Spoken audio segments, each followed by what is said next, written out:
Hoje a nossa aula é sobre conselho missionário. Como formar o conselho missionário, como envisionar o conselho missionário. Deus, quando nos chamou para ser promotores de missões, Ele nos deu poder de influência. Ele nos deu a capacidade de contagiar as pessoas, de transmitir esse bichinho missionário, para que as pessoas possam então se envolver com a obra missionária. Mas é interessante porque o poder de influência ele tem dois lados. Quando eu estou animada, quando eu estou com o meu coração motivado, eu influencio as pessoas, mas quando eu estou desanimado, eu também tenho essa capacidade de influenciar as pessoas com desânimo. Então a responsabilidade é muito grande sobre nós. Nós temos que ter muito discernimento e estarmos com a visão muito focada na visão que Deus nos deu. Porque senão, se a gente se estimula com fatores externos, a gente acaba desanimando. Quando vem as provações, quando vem as dificuldades, quando vem a falta de recurso, de apoio.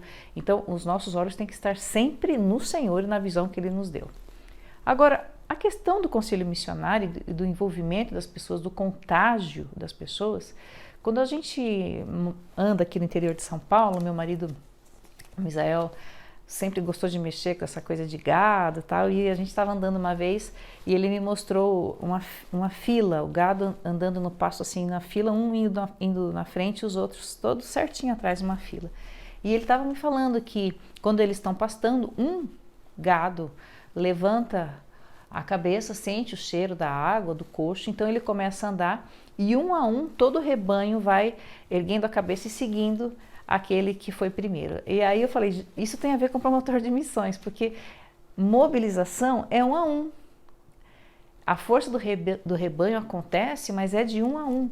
E esse é um problema sério, porque a gente, quando começa a trabalhar com missões, a gente quer ver todo mundo envolvido. A gente quer um negócio rápido.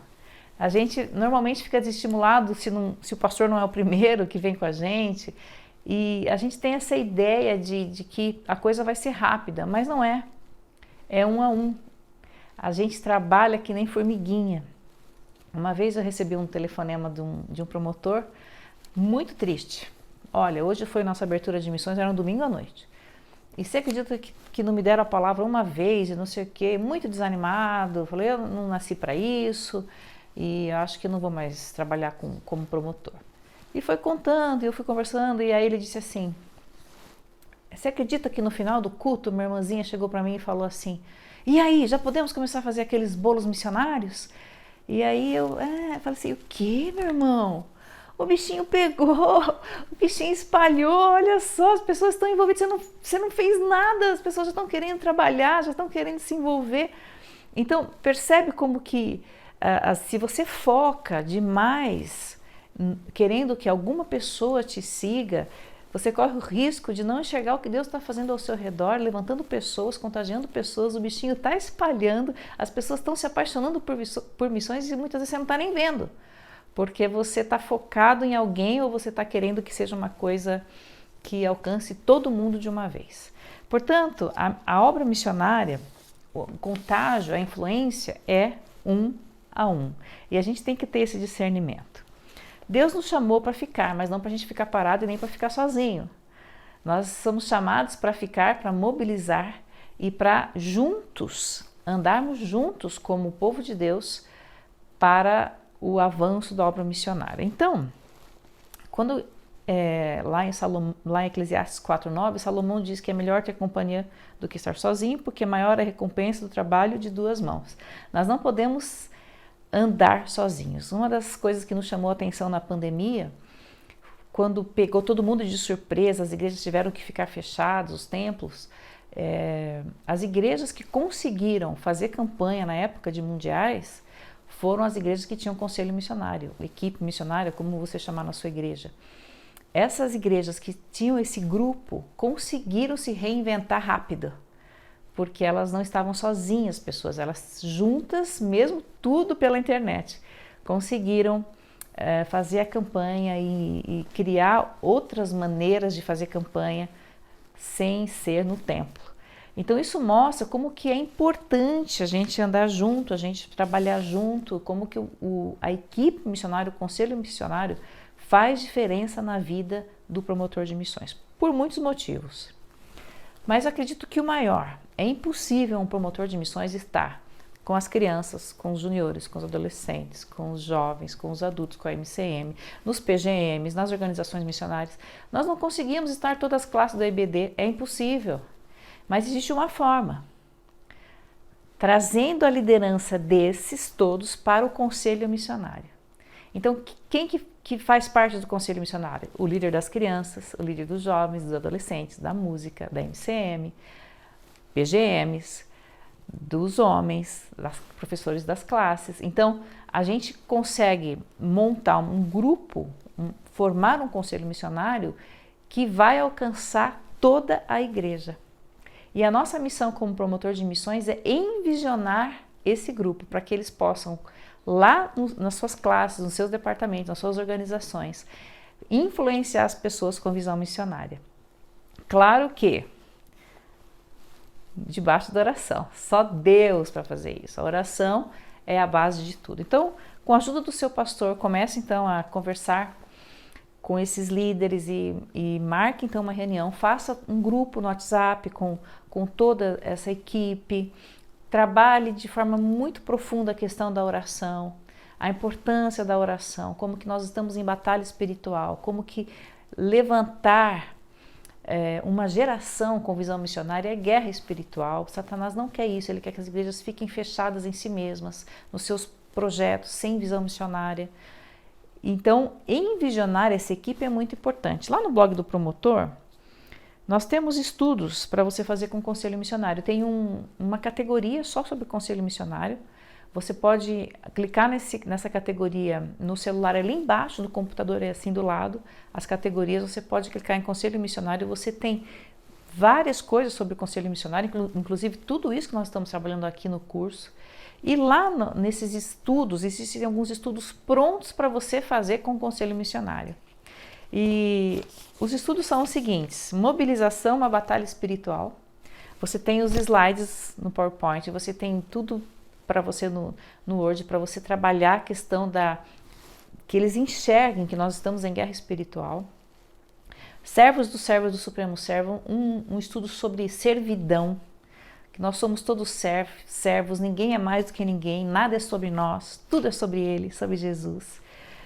A questão, como podemos mobilizar nossa igreja, falando sobre o envolvimento da igreja também nessa questão mais prática, generosidade com liberalidade, um estudo sobre a viúva pobre, muito bom, que você também pode fazer com o conselho missionário, para que a própria liderança entenda que precisa começar a partir de nós essa questão de entender que o privilégio de contribuir é nosso. Então é importante que o conselho missionário entenda claramente essa questão de ofertar como privilégio para nós. E por último, sugestões práticas para mobilizar a sua igreja, que nós falaremos mais aqui no curso sobre isso, sobre alvo pessoal, termômetro, uma série de coisas práticas para mobilização. Então não se esqueça que no blog do promotor você tem todo esse material que você pode só baixar, estudar e trabalhar com o conselho missionário, junto com o seu pastor, ou peça para o seu pastor dar esses estudos, mas faça reuniões constantes com esse conselho missionário, especialmente de oração. Sem dúvida alguma, a principal arma que nós temos é a oração. Então, envolva o seu conselho missionário nessa área.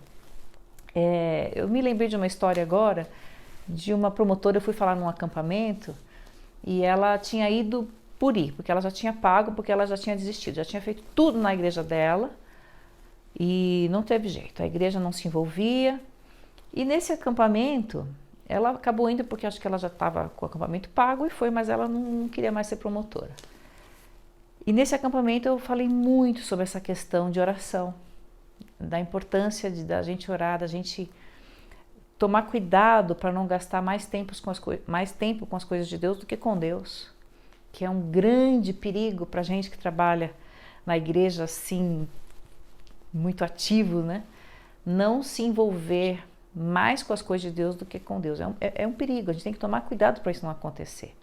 E eu falei muito sobre isso. E essa promotora, então, Deus trabalhou no coração dela isso e ela resolveu que ela iria orar.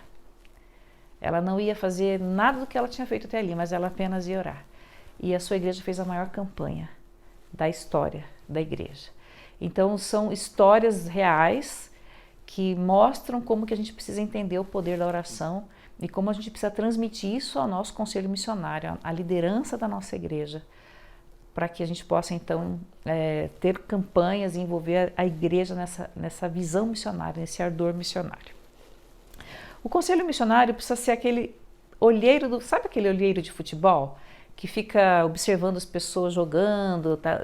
Ninguém sabe que eles são olheiros, mas eles passam nos lugares, vêm e descobrem os grandes talentos do futebol. Nós também precisamos ser olheiros de missões. Nós precisamos dar ao conselho missionário essa visão de que eles estão ali perto das crianças, eles estão perto das pessoas, eles sabem melhor do que nós a equipe que ele trabalha, as pessoas que têm parece que tem um chamado missionário para ir para algum lugar, para fora do Brasil, ou algum lugar do Brasil. Então a gente precisa ter esse senso e transmitir isso ao conselho missionário de que nós somos os olheiros de missões da igreja. E a gente tem que estar atento sobre cada característica das pessoas para a gente observar e identificar talentos, aptidões, pessoas que podem nos ajudar na campanha, pessoas que gostam de teatro, pessoas que gostam de artesanato para fazer coisas na igreja, para enfeitar a igreja na campanha e tantas outras coisas, a questão da música. Então, nós precisamos ser os olheiros de missões para envolver essas pessoas na campanha e muito mais também além, para encontrar também vocacionados, pessoas para o campo missionário e pessoas que Deus tem chamado para obra específica de ir para o campo missionário. Então, o conselho missionário precisa ter visão de Deus, discernimento e ser um grupo realmente espiritual para poder discernir a voz de Deus e enxergar aquilo que Deus está mostrando. Muitas vezes a chama missionária das igrejas se apaga justamente por falta de estímulo. Gente, tem muita gente que não contribui porque não é estimulado e desafiado a isso nas nossas igrejas, porque não conhecem o que Deus está fazendo. Então, nós precisamos envolver as igrejas e as pessoas nessa paixão missionária, porque tem muita gente que contribuiria muito mais, que iria nas viagens missionárias. Nós precisamos de voluntários, inúmeros voluntários nas nossas viagens, carreta, barco, Cristolândia, Vila Minha Pátria, em todos os lados. Nós precisamos de gente, profissionais da saúde, e tem muita gente nas nossas igrejas que iriam se fossem desafiados, mas não sabem. Então é nossa função como igreja, como conselho missionário na igreja, levar as pessoas ao desafio de contribuir, de participar, de orar pela obra missionária. Portanto, sejamos olheiros de missões, nunca nos esqueçamos que o nosso trabalho é 1 a 1, que precisamos influenciar as pessoas com bichinho missionário, trazendo ânimo e vigor e visão ao nosso povo. Agora imagina, cada igreja do Brasil com um promotor envisionando o seu conselho missionário, que envisiona toda a sua igreja daqui 10, 15 anos. Imagine uma geração que foi criada com essa paixão missionária. Quando forem adultos, os que são chamados para o campo irão. Nós teremos dezenas, centenas, milhares de missionários no campo missionário. Os que ficaram serão missionários onde estão, farão discípulos, sustentarão a obra missionária, serão grandes intercessores e eles formarão seus filhos assim, amando a obra missionária. Meus irmãos, nós, Brasil, temos a capacidade de ser um grande celeiro de missionários. Nós podemos ser missionários no mundo inteiro e nós podemos então ser essa geração que vai levar o evangelho para todo lugar até que Jesus venha nos buscar. E aí nós podemos dizer: Maranata, vem Senhor Jesus. Deus nos abençoe.